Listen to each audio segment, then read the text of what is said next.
আমাকে হুমকি দিয়ে লাভ নাই।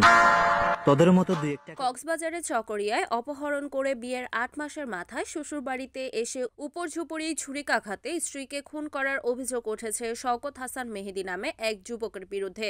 শুক্রবার ১৭ জানুয়ারি জুমার নামাজ চলাকালীন চকরিয়া পৌরসভার ৯ নং ওয়ার্ড মজিদিয়া মাদ্রাসাপাড়া এলাকায় এই ঘটনা ঘটে। নিহত উম্মে হাফসা তুহি ওই এলাকার ব্যবসায়ী ও সংবাদকর্মী আব্দুল হামিদের মেয়ে। এ ঘটনায় ছুরিকাঘাতে গুরুতর আহত হন নিহতের মা পারভিন আক্তার। অভিযুক্ত মেহেদী উপজেলার ফাঁসিয়াখালী ইউনিয়নের ৩ নং ওয়ার্ড আজমুল্লাহ পাড়ার আবুল হাশেমের পুত্র। নিহত হাফসার পিতা আব্দুল হামিদ জানান, ঘাতক মেহেদী শুক্রবার সকালে তার মেয়ে হাফসাকে শ্বশুরবাড়িতে নিয়ে যেতে চাইলে আত্মীয় স্বজন এনে মেয়ে নিয়ে যেতে বলার পর মেহেদী চলে যায়।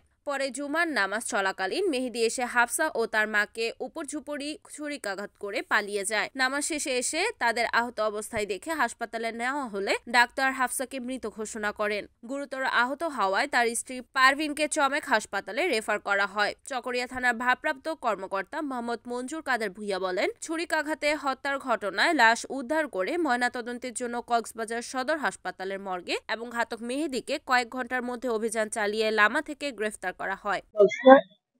তোমরা মেয়েদের কিভাবে রাখো আমি দেখবো এগুলো চলে গেছে। তখন আমি বাঙালির একটা মসজিদে নামাজ পড়তেছি, সেই সময় বাড়িতে গিয়েছিল। হয়তো এর সাথে বাবু গেছে, এটা আমি বিশ্বাস করি না। ফাঁসি চাই আমার কোনো কিছু খাবার নেই। এদের বাপ মা এরা ছেলের থেকে আরো বেশি অতিরিক্ত দিয়ে।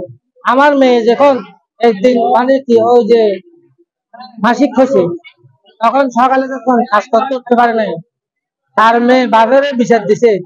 তখন সন্ধ্যা বাবা এসে ছেলে এসে মেয়ের মারছে। আবার আমার মায়ের বাপের সব মানে ক্ষমা চাইবার জন্য পায়ে ধরাইছে, মানে জোরপূর্বক কাম করাইছে। আমার মেয়ের বয়সটা আমি দেওয়ার জন্য রাজি ছিলাম। মানে অনেক অত্যাচার করছে। যে মেয়ের ওজন ৬৫ কেজি ছিল, এই মেয়ের ওজন ৪০ কেজি। আমার একমাত্র মেয়ে। স্ত্রী এখন পথে, ওর অবস্থা খারাপ অবস্থা আশঙ্কা চলে। সম্পর্ক ছিল যে এটা আমি দেই নাই, কিন্তু পরে এখানে একটা বৈঠকের মাধ্যমে কমিটির মজুর অফিস থেকে এরা দিচ্ছে, আমি দিই না। কিন্তু আমি দিতে চাচ্ছি না, তো কারণ তারা ওখান থেকে দিয়ে দিচ্ছে। দেওয়ার পরে ৬ মাস পরে আমি ওনাকে যখন মারধর করছে, আমার একটা শাশি মারা গেছে। শাশি মারা যাওয়ার দিন আমি রাত্রে বলছি ওটা একটু পাঠাও। তো পাঠা বলছি, শাশুড়িকে বলছি, শাশুড়ে সকালে পাঠার কথা ছিল, কিন্তু সে পাঠা নেই। পরে ১১টার দিকেও শুনছি মোবাইল রিসিভ করে না।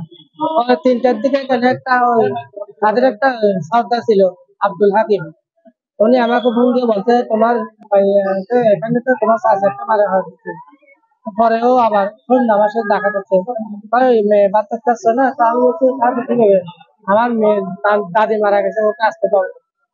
বলে যে উনি আমাকে আপনি কালকে দিয়ে মেয়েটি দেন, মেয়ে আনতে পারবো যে জায়গাতেও তাদেরকে দেখতে পারে।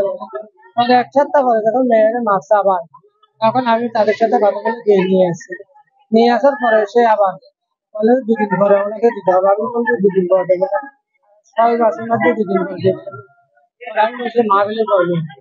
পরে এর মধ্যে বাবা আর ৩ দিন করে না, আসতে বলছে আসো না। পরে ছেলেরে বলছে, ও বলছে তুমি আমার কথা রাখো নাই, বাবা আমাকে হুমকি দিচ্ছে, ছেলে জানি দিল না। আমি একদম তার মধ্যে কয়েকবার ছেলে আসছিল, আমি দিনে তার কালকে রাতে আজকে আমি সকালে বেশি ঠিক আছে তুমি তোমার ডাক্তার আসতে বলে আমার তখন দিতেই বলি। এই মধ্যে রিপোর্ট রিয়াদউদ্দিন, NAN টিভি, চকরিয়া।